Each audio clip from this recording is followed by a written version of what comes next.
Tidak berapa lama dahulu, timbul suatu gerakan di kalangan segolongan orang Kristian yang menitik beratkan penggunaan nama Tuhan dalam bahasa Ibrani. Mereka menegaskan bahawa nama Tuhan yang sebenarnya adalah seperti yang diberikannya kepada bangsa Israel, yaitu Yahweh. Mereka juga mengatakan bahawa kita patut memanggil Tuhan dengan gelaran-gelaran asal seperti Elohim, El Shaddai, dan Adonai. Ada juga yang mengatakan bahawa nama Yesus yang asli ialah Yeshua dan gelarannya pula ialah HaMashiach. Mungkin ada yang berpendapat bahawa gelaran-gelaran ini adalah lebih tepat atau lebih rohani berbanding dengan istilah-istilah bahasa Malaysia seperti Tuhan, Allah, atau Yang Maha Esa. Perlukah kita menyebut nama Tuhan dan memanggilnya dalam bahasa Ibrani? Saya ingin mengulas dan memberikan perspektif tentang perkara ini dari dua sudut, yaitu dari aspek linguistik dan kontekstual. Perkataan Yahweh dalam bahasa Ibrani kelihatan seperti ini. Ia terdiri daripada 4 huruf konsonan, yaitu Yod, He, Waw, dan He, dibaca dari kanan ke kiri. Dan huruf-huruf ini bersamaan dengan abjad Y, H, WH dalam bahasa Malaysia. Dan oleh itu ia digelar tetragrammaton oleh ahli-ahli linguistik yang bermaksud 4 huruf. Jadi bagaimana kita menyebut perkataan YHWH ini?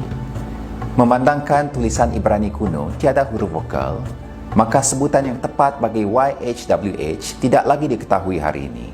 Sebutan Yahweh yang kita dengar hari ini merupakan anggaran terbaik oleh para sarjana Ibrani, tetapi ia mungkin tidak tepat.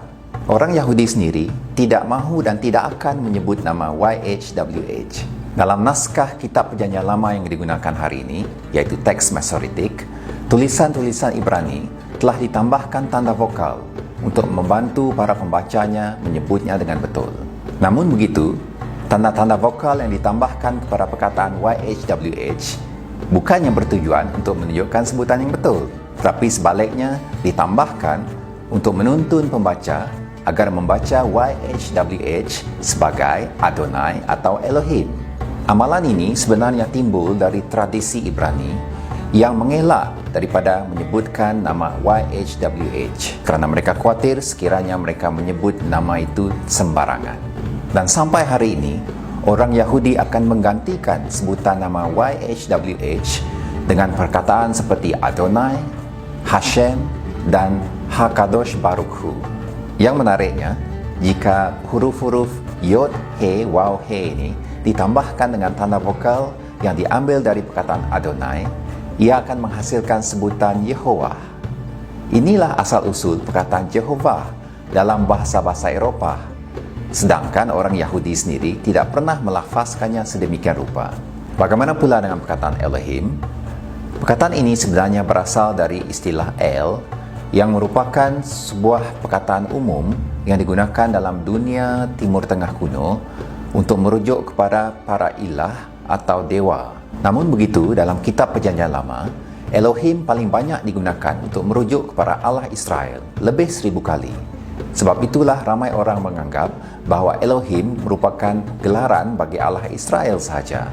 Walau bagaimanapun, di beberapa tempat dalam Perjanjian Lama, Elohim juga digunakan untuk merujuk kepada entiti-entiti lain seperti makhluk-makhluk syurgawi, ilah-ilah bangsa asing, setan-setan, roh Nabi Samuel yang sudah meninggal, serta malaikat dan malaikat Yahweh. Kepelbagaian ini menunjukkan bahawa sebutan Elohim tidak semestinya merujuk kepada Tuhan Yang Maha Esa. Ada banyak Elohim dalam Perjanjian Lama dan Allah Israel adalah salah satu daripadanya. Oleh itu, tidak ada keistimewaan bagi kita untuk menggunakan perkataan Elohim secara umum. Siapa yang dipanggil Elohim bergantung kepada konteks dan pribadi yang dimaksudkan. Satu lagi gelaran Ibrani yang sering digunakan ialah Adonai. Gelaran Adonai bermaksud Tuan atau pemilik. Dalam Perjanjian Lama, Adonai tidak hanya merujuk kepada Allah Israel. Ia juga digunakan untuk memanggil manusia atau malaikat. Misalnya, Mazmur 8 ayat 1 memanggil Yahweh sebagai Adonenu, Tuan kami. Sedangkan dalam 1 Samuel pasal 24 ayat 8, Daud memanggil Saul sebagai Adoni Hamalek, Tuanku Raja. Adonai merupakan suatu gelaran hormat dan pengakuan bagi ketuanan seseorang. Oleh itu, perkataan Tuan atau Tuhan dalam bahasa Malaysia sudah cukup sesuai untuk mengungkapkan Adonai. Bagaimana pula dengan penyanyian baru? Para penulis penyanyian baru sering mengutip ayat-ayat tentang Yahweh dari perjanjian lama. Namun kita dapati mereka tidak menggunakan perkataan Yahweh. Karena mereka menulis dalam bahasa Yunani, maka mereka sering menggunakan terjemahan Septuaginta, yaitu terjemahan kitab suci dalam bahasa Yunani.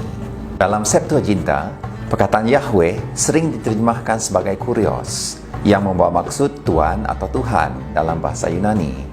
Dan perkataan ini bersamaan dengan perkataan Adonai. Maka, dalam perjanjian baru, apabila Yesus digelar sebagai Kurios, kenyataan itu bukan sahaja mengakui ketuanannya, tetapi juga membayangkan bahwa Yesus Kristus adalah Yahweh. Misalnya, apabila Rasul Paulus mengutip Yesaya 45 dan menggelar Yesus sebagai Kurios, yaitu Tuhan, dalam Filipi pasal 2 ayat 11, dia sebenarnya menunjukkan bahwa Yesus adalah Yahweh dari Yesaya 45. Selanjutnya, Perjanjian Baru juga menggunakan istilah Kristos untuk mengungkapkan perkataan Ibrani Mashiach. Walaupun pada dua tempat dalam Injil Yohanes, perkataan tersebut dapat dialihbahasakan sebagai Mesias. Frasa Ibrani, Yeshua HaMashiach, telah diyunanikan menjadi Ho Yesus Kristus oleh para pengarang Perjanjian Baru. Dan perkataan inilah yang diterjemahkan sebagai Yesus Kristus dalam bahasa Malaysia dan bahasa Indonesia. Para penulis Perjanjian Baru tidak mengekalkan istilah-istilah Ibrani, dan mereka tiada masalah meminjam perkataan-perkataan Yunani. Walaupun pada mulanya, perkataan-perkataan tersebut digunakan dalam konteks yang berbeza. Dan amalan inilah yang telah diteruskan oleh para misioneri dan para penterjemah Alkitab sampai hari ini. Oleh sebab itu, kita dapat menyembah Tuhan dalam bahasa ibunda kita masing-masing.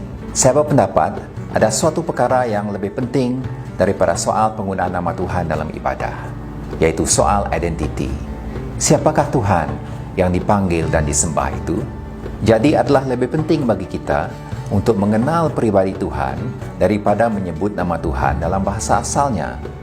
Para rasul yang semuanya adalah orang Yahudi tiada masalah memanggil Yahweh sebagai Kurios dan Yeshua HaMashiach sebagai Yesus Kristus. Mereka kenal pribadi yang mereka panggil itu. Mereka menggunakan lingua franca pada zaman mereka untuk memudahkan pemberitaan Injil dan penjiwaan iman di kalangan orang bukan Yahudi. Oleh itu, adalah tidak wajar bagi orang Kristen hari ini untuk meyahudikan ibadah kita.